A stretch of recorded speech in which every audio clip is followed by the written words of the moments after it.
Big थोड़ा सा जब टीसीएस डिस्कस कर रहे थे तो आपने कहा था इसी से जुड़े और भी इसी पे फोकस रखना आईटी पे, आज फिर आईटी पर फोकस है और एक बैंक है। पहले आईटी की बात कर लेता हूँ। मैं 2 स्टॉक्स आज ग्रीन में लेके चल रहा हूँ।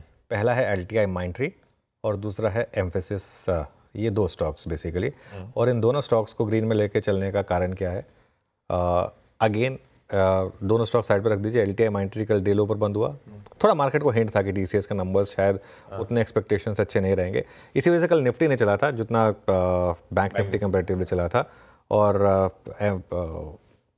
एम्फेसिस भी रख दीजिए जरा, दोनों स्टॉक्स कहा था मैंने।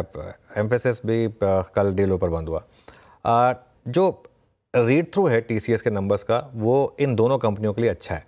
क्यों? क्योंकि टीसीएस ने एक चीज़ कही है कि BFSI सेक्टर जो है वो उनके लिए अच्छा रहा, और LTI माइंट्री और एम्फेसिस दोनों का BFSI में बड़ा एक्सपोजर है। एम्फेसिस का तो बहुत ही बड़ा एक्सपोजर है इसके लिए, और कल ऑलरेडी ये स्टॉक गिर चुके हैं।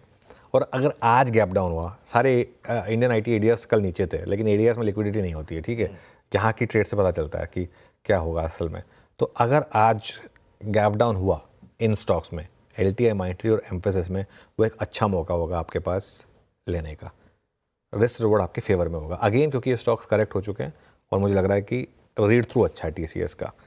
ये तो हो गई आईटी की बात। एक बैंकिंग स्टॉक फोकस में है बंधन बैंक। बंधन बैंक पर लगातार हमारी बात हुई है कि कुछ ना कुछ बॉटम बन चुका है। आई थिंक जिस दिन ये इवन बैंक निफ्टी से बाहर हुआ तो उस दिन भी बात हुई थी कि 180 170 का लो ये नहीं तोड़ रहा है।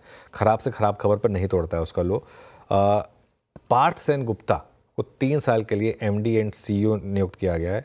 ये मुझे लग रहा है कि पॉजिटिव होनी चाहिए, क्योंकि ये पहले SBI के डिप्टी MD और चीफ क्रेडिट ऑफिसर रह चुके हैं। देखिए, SBI का चीफ क्रेडिट ऑफिसर मतलब रिस्क को खंगालने की बहुत अच्छी, मतलब SBI से बड़ा कौन सा बैंक है, उसके चीफ क्रेडिट ऑफिसर रह चुके हैं वो।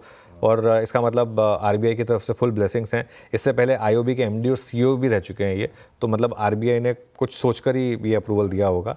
और बैंक को एक वो जो उनका CGFMU क्लेम है उसके तहत 300 करोड़ मिलेंगे, तो उनकी रिकवरी भी होगी उसकी वजह से।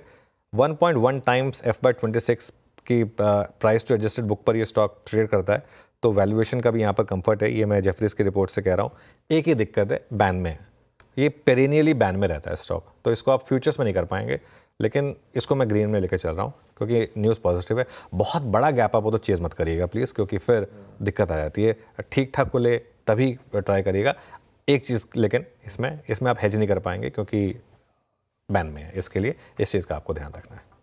बिल्कुल ठीक, रखिए रडार पे टीसीएस के रिजल्ट का सबसे इंपॉर्टेंट रीड थ्रू, आईटी का सबसे इंपॉर्टेंट वर्टिकल BFSI यानी कि बैंकिंग, फाइनेंशियल सर्विसेज और इंश्योरेंस, वो वर्टिकल अच्छा कर रहा है और उससे चलते आप रखिए LTI माइंट्री और एम्फेसिस जैसे काउंटर्स अपने रडार पे। और बंधन बैंक, क्योंकि RBI की ब्लेसिंग्स के साथ एक नए MD CEO साहब का नाम सामने आ गया है, आज शायद ये स्टॉक बढ़िया हरकत दिखाता हुआ नजर आए। ये सब ग्रीन में हो सकते हैं आज के काउंटर्स।